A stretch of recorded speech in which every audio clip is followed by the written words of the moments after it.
Assalamualaikum warahmatullahi wabarakatuh. Halo teman-teman, balik lagi kita di podcast untuk mahasiswa Telkom ya. Kita di sini udah kedatangan 2 mahasiswa, yaitu boleh perkenalan diri? Nama gue? Ya. Nama gue Muhammad Safwan Aditya, bisa dipanggil apa nih? Nama saya Faisal Nugraha Saputra, biasa dipanggil Pak Is. Nah, kalian tahu sendiri kalau saya di sini ya bersama dengan Faiz Sutomo, karena saya punya podcast ya. Pasti kalian udah kenal saya ya. Berarti kalau kalian ini satu jurusan, satu fakultas? Ya, satu kelas. Oh satu kelas? Ya, apa? Oh. Prodinya tuh teknik komputer. Kan kalian maba nih, mahasiswa baru nih. Iya kan? Ya. Ya, Pengalamannya tuh di kuliah kayak apa sekarang? Gimana ya? Saya dari dulu ya. selama ini lah berjalan lancar. Beda tapi sama SMA. Beda jauh banget. Lebih mandiri. Dari orang-orangnya, sistemnya, pembelajarannya. Nah, beda semua. Kaget awalnya. Kaget. Pasti kaget banget. Kaget banget. Pasti kalau saya dulu ya pas masih mahasiswa baru ya. Kalau saya tuh dulu culture shock pertama saya itu. Oh, Mas bukan mahasiswa baru ya? Saya udah semester 5. Oh, semester 5. Semester 5. Kalian masih seangkatan gitu? Enggak, saya udah semester 5. Waktu saya pas masih semester baru itu saya tuh culture shock pertama itu awalnya dari teman-temannya yang udah mulai berani berzina lah, mabuk-mabukan, judi, dan lagi pula juga saya kan dari kota ya. Saya udah biasa. Oh ya, by the way di sini tuh kita lokasinya di kafe di Bandung, daerah tepatnya tuh daerah apa namanya? Sersan Bajuri. Namanya Drezel. Kita tempatnya nyaman banget di sini. Pokoknya balik lagi ke topik.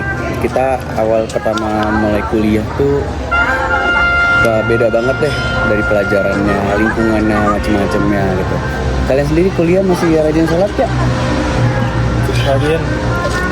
Tergantung sih. Tergantung. Kenapa? Kadang tabrakan sama jam mata kuliah, nah itu udah lewat. Ya emang nggak bisa izin sama dosen atau gimana? Tergantung dosennya. Ada yang galak. Ada yang galak? Ada. Siapa namanya? Gitu. Ada di bawah sini. Di bawah sini. Tapi ya, menurut kalian nih ya, kalau kan kalian kuliah di Bandung nih, yang lebih tepatnya tuh yang terkenal banget. Apalagi Bandungnya bukan Bandung kota kan, Bandung kabupaten. Yang saya dengar ya di Universitas Telkom itu dia tuh pergaulannya yang udah kacau, yang udah nggak perlu dijelasin lagi kacau seperti apa.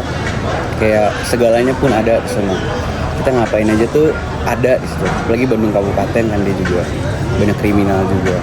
Menurut kalian tuh gimana sih gitu responnya, kayak kenapa kalian juga milih kampus itu sebagai kampus kalian?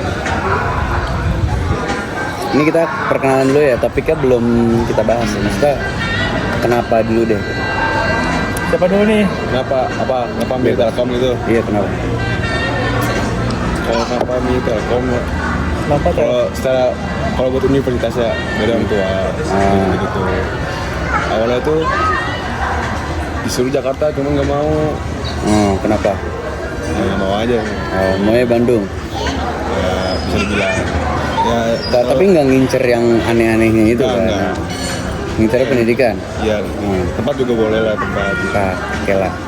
Kalau yang apa tadi pilot yang dunia gitu, kalau itu sih sebenarnya tergantung kitanya aja sih. Masing-masing. Iya.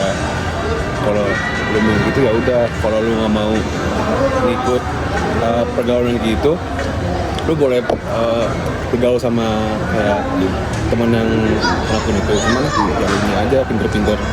Iya sih, milih-milih lah ya. Milih. Kalau beradaptasi lah gitu. Sebenarnya itu nggak cuma di sini yang jelek-jelek.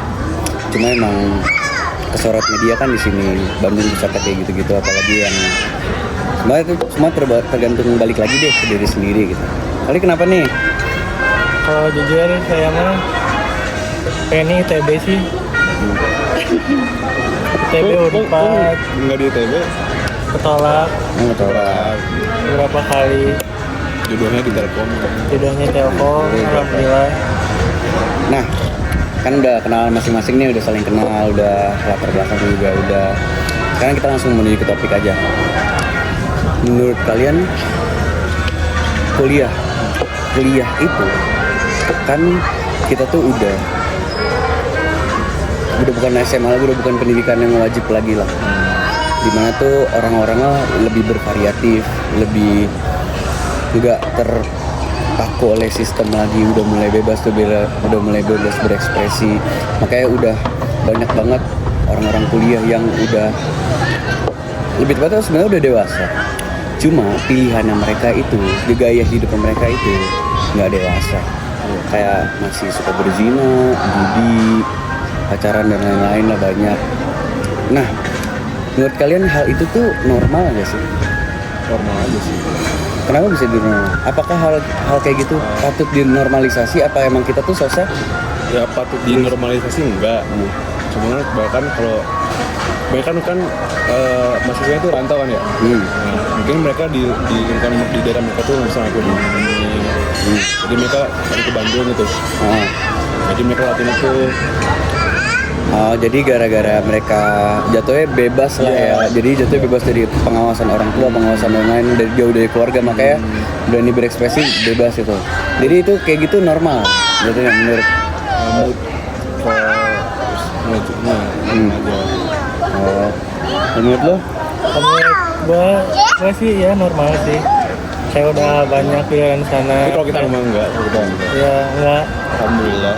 Menurut agama ya tetap tidak normal. Ya, Nah, kalau misalnya menurut agama tidak normal, kan alhamdulillah kita semua Islam semua. Kalau menurut agama tidak normal, tapi kenapa kalian bisa berani kalau ngomong hal kayak gitu tuh normal? gimana ya? Kalau saya sih dari pengalaman lingkungan, yang pertama lingkungan. Saya asli Bandung nih, dan emang dari kecil sih, dari lingkungan di SMA udah nggak benar. Apalagi saya Bandung kota tuh mainnya ke tempat-tempat yang kayak misalnya dugem, minum-minum, nongkrong.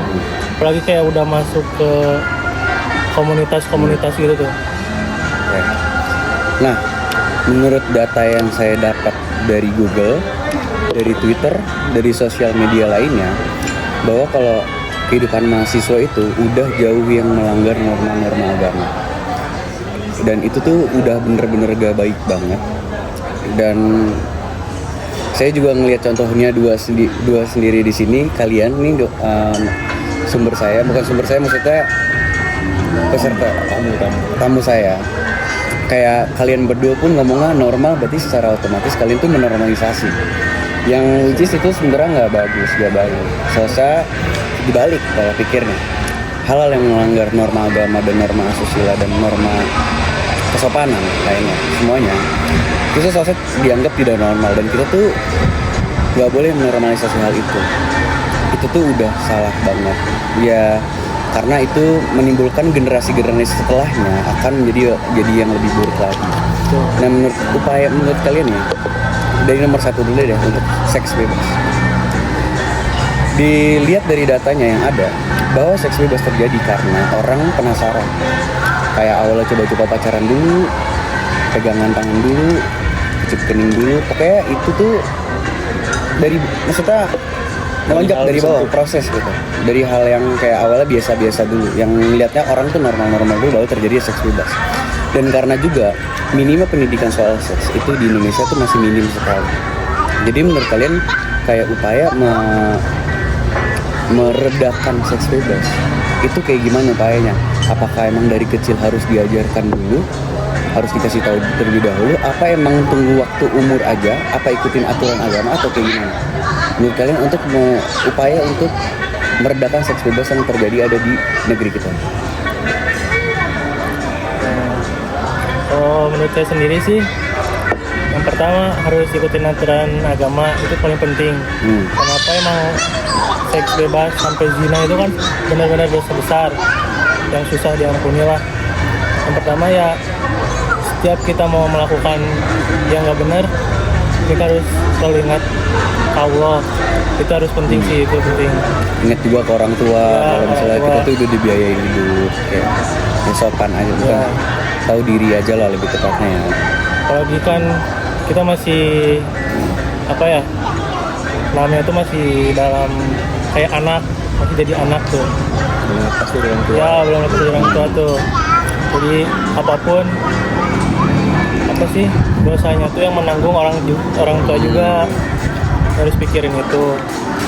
Terus ya kesadaran diri sendiri sih, dan jangan coba-coba. Pasti kok coba-coba juga nanti apa ya, ketagihan. Jangan penasaran ya. Kalau menurut lu kan Sama sih, tapi sama ya. kalau menurut gua orang tua juga harus ngasih edukasi juga dari kecil Nah, sebelum benar. masuk. Terus kan orang tua juga harus kasih pesan gini Nah, banyak kan. Oke. Cuma juga kalau orang tua saya sebelum masuk tuh kasih pesan gini jangan bandel-bandel gitu lah, jangan pernah nyoba minum lah, pacaran lah, atau yang hubungan seks gitu lah, itu jangan. oke. Itu kan solusinya yaitu berarti pendidikan dari awal dari kecil. Iya, dari Terus tua. dari orang tuanya atau siapapun yang hak asuhnya dia. Gimana kalau misalnya dia dari kecil dia tuh nggak punya didikan dari orang tuanya atau dia hidupnya tuh ya sendiri atau mungkin ada yang tanggung, cuma dia tuh nggak dapat pendidikan dari orang tuanya atau orang yang berwibawa dalam hidupnya sendiri. Kayak dia tuh ngelakuin hal semuanya itu secara sendiri, Posisinya nggak ada orang tua. nggak ada orang tua, jadi dia nggak punya didikan. Kalau nggak ada orang tua tuh sebenarnya Apakah negara harus menyediakan sistem untuk anak-anak seperti ini? Apakah pemerintah atau pemerintah daerah atau kita tuh harus menyediakan sistem untuk pendidikan dari orang-orang yang nggak punya? Jadi gimana solusinya? Gimana untuk orang-orang yang nggak punya sosok yang berwibawa dalam hidup? Yang gimana tuh untuk mendidik dia? Gimana ya? ini juga dijawabnya. Kalau menurut saya ya, kayak gitu sebenarnya tuh susah. Jadi pemerintahnya tuh harus turun tangan, yaitu dengan cara menyediakan apa atau gimana, menyediakan fasilitas apa yang gimana tuh orang-orang yang dari kecil emang tidak punya didikan orang tua itu wajib banget biar dia tuh gedenya tuh nggak terjerat ke hal-hal yang negatif. Lebih dekat dengan agama lah. Iya, lebih dekat ke agama. Tapi menurut kalian kayak apakah semua yang aturan yang di agama itu bakal ngaruh sama orang-orang sekitar kita? Maksudnya kayak tadi kan ngomong solusinya tuh kita biar kita nggak terjerat ke hal kayak gitu, mendekatlah ke agama. Apakah bakal aturan agama itu bakal cocok sama semuanya? Semua cocok. Banyak orang tuh kayak sering ragu. Jadi dia munafik itu udah tahu salah tapi tetap dilakuin. Iya. Berarti kan dia mungkin melihat dari sistem agamanya, sistem peraturannya, mungkin dia udah ngelihat nggak cocok sama dia. Nah, menurut kalian tuh cara nyocokinnya tuh gimana? Kalau saya sih kayak memperdalam ilmunya lagi. Kayak kita tuh harus makin tahu apa agama kita, mendalami agar kayak perasaan tidak cocok itu kayak oh ternyata gini. Jangan sampai kayak ini nggak cocok nih sama agama ini, mau pindah aja lah, mau coba-coba agama lain. Ya janganlah. Keimannya nggak kuat Ya berarti. harus kuat iman, prinsip, ya pokoknya itu. Berarti kesimpulannya untuk menanggulangi hal-hal yang seksual buat kehidupan kampus itu berarti mendekatkan diri kepada Tuhannya masing-masing, sama tergantung tergantung pola didik asuh orang tuanya dari kecil. Berarti benar kayak gitu. Benar-benar. Nah, yaudah. Untuk topik kedua, banyak nih orang-orang kena terjerat kasus judi online. Pasti kalian punya kan teman masing-masing yang kecanduan judi online. Punya punya. Nah, itu tuh menurut kalian wajar apa enggak? Judi online. Kalian dengernya kayak misalnya si dia judi, kayak oh biarin aja normal gitu, biasa. Menurut kalian gimana? Kalau menurut saya sih nggak bisa normalisasikan. Soalnya kenapa? Yang pertama ya judi online belum tentu untung. Terus kayak Oh, jadi bukan kalau untung berarti boleh. ya nggak juga, maksudnya kayak oh kita dapat yang untung, tujuan yang untung masih banyak. Kita kayak bisnis gitu. Ya bisnis kayak uang kita di apa ya, ditaruh ke suatu tujuan gitu buat diinvestasikan bisa.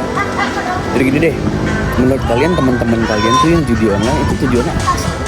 Biasanya buat banyakin duit. Enggak, kan apa mereka banyakin duit atau emang gabut atau emang hobinya? Ada yang enggak, ada tiga-tiga itu ada.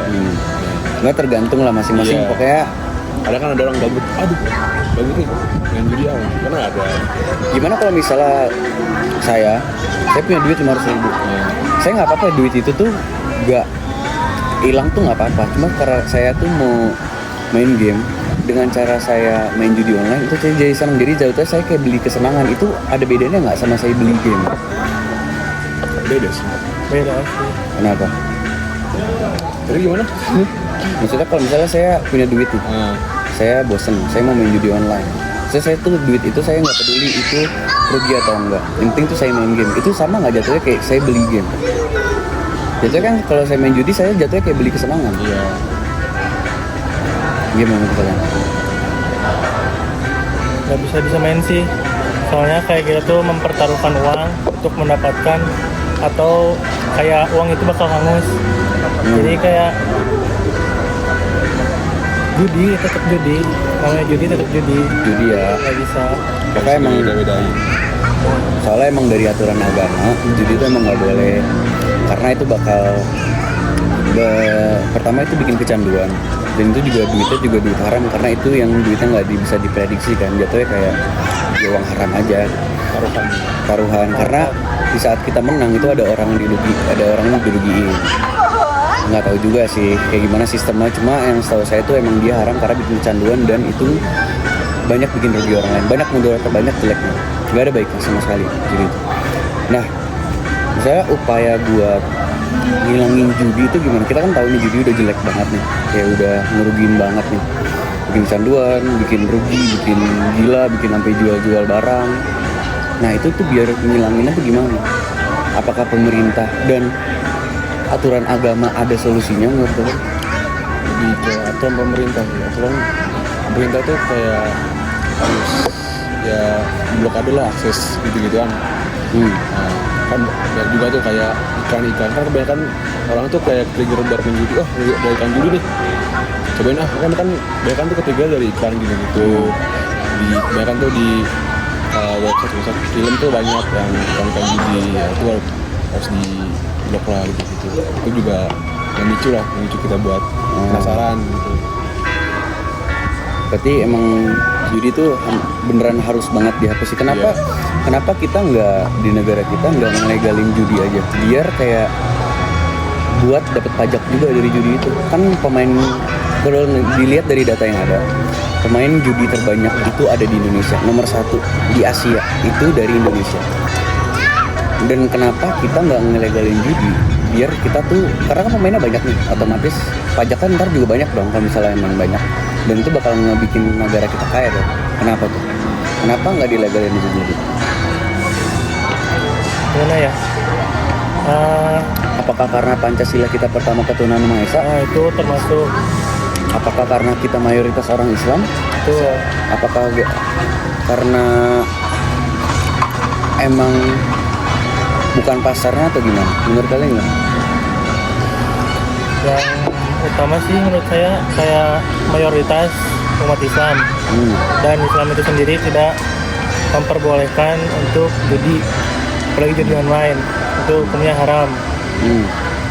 Berarti kalau misalnya ada agama mayoritas di Indonesia yang memperbolehkan judi, berarti boleh? Kalau agama orang lain saya kurang tahu gimana aturannya, tapi agama saya Islam melarang judi itu. Boleh. Berarti karena Pancasila kita nomor 1 itu ketuhanan Maha Esa, berarti setiap orang itu beragama, dan di agama di Indonesia itu mayoritas orang Islam, jadi makanya itu nggak boleh. Ya, betul. Oke, gimana kalau misalnya kita adain aturan di mana yang boleh main judi itu bukan yang muslim, disediain tempat red zone di Indonesia. Dimana tuh isinya tempat orang judi semua dan orang yang ber-KTP Islam itu nggak boleh. Menurut saya sih pasti ada yang tempat kayak gitu, pasti ada. Tapi siapa yang tahu, pasti sembunyikan lah. Soalnya kan Indonesia sendiri itu udah ada hukumnya. Kayak kita aja bikin iklan tentang judi, ketahuan bisa dihukum. Cara Ya. bahkan orang-orang yang promosi judi online nya udah ditangkap. Walaupun dia promosi dong ya, Iya. kerjaannya ya, Kan bukan ikut main ya. udah banyak seragam juga yang tangkap kan. Contohnya gitu. Iya sih, benar juga sih.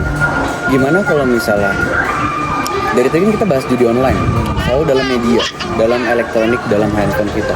Gimana kalau misalnya pemerintah tadi kan upayanya itu dengan cara memblokade akses link yang ada di sana kan, biar orang-orang tuh nggak main judul. Gimana orang-orang judul ini punya ide, dia tuh buat ngadain judi offline. Gimana tuh ada tempatnya, sambung ayam atau balapan motor atau gimana. Nah itu kayak gitu, menurut kalian sama nggak sama judi online? Sama aja sih. Sama-sama judi. Tapi kan mereka kan adu skill. Iya. Tapi ada yang dipertaruhkan, kayak mempertaruhkan uang, tujuannya untuk melipat gandakan. Taruhkan barang, benda. Ya, Gimana kalau turnamen? Kita turnamen bayar untuk masuk dan kita misalnya berniat untuk menang biar dapat duit. kalau turnamen Itu apakah termasuk judi juga? Kalau turnamen tuh ada yang judi, nggak judi. Yang nggak judi dan judi itu gimana? Kalau misalkan saya main game ya, jadi ada tuh namanya caster gitu. Jadi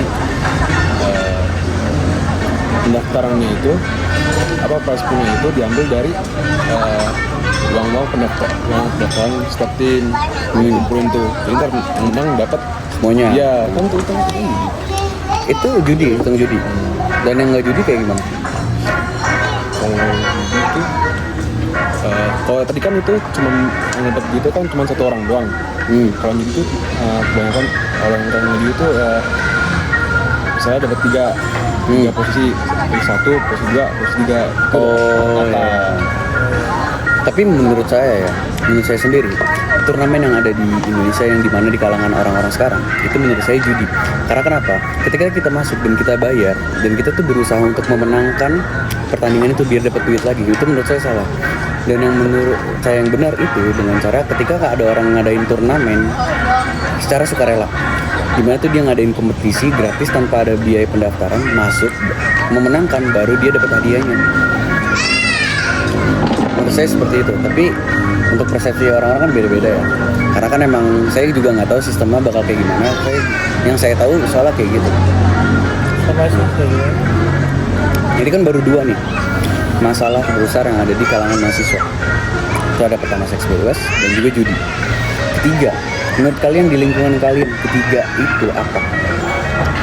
Yang sebenarnya orang-orang ini punya masalah dengan di lingkungan kalian ada nggak apa? Narkoba, Pergaulan bebas. saya kan udah seks bebas. Pergaulan bebas tuh udah semuanya. Udah masuk seks, narkoba, dan juga judo. Ya, terima kasih Open telah datang di podcast kita kali ini. Terima kasih juga Kak Is telah berpartisipasi ya di podcast kita kali ini. Terima kasih juga udah undang kita berdua Terima kasih. jauh-jauh dari Jakarta gitu. Jauh-jauh dari Dari Jakarta, Bandung juga. dari Bandung kan dekat. Batu. Oh, Iya, Batu. Batu. Batu beda daerah. Beda alam lah itu, udah bukan beda daerah lah. Yaudah, sekian untuk podcast kita kali ini. Jangan lupa untuk like-nya dan nilainya yang bagus ya Pak, tolong ya Pak. Terima kasih Pak. Wassalamualaikum warahmatullahi wabarakatuh. Dadah.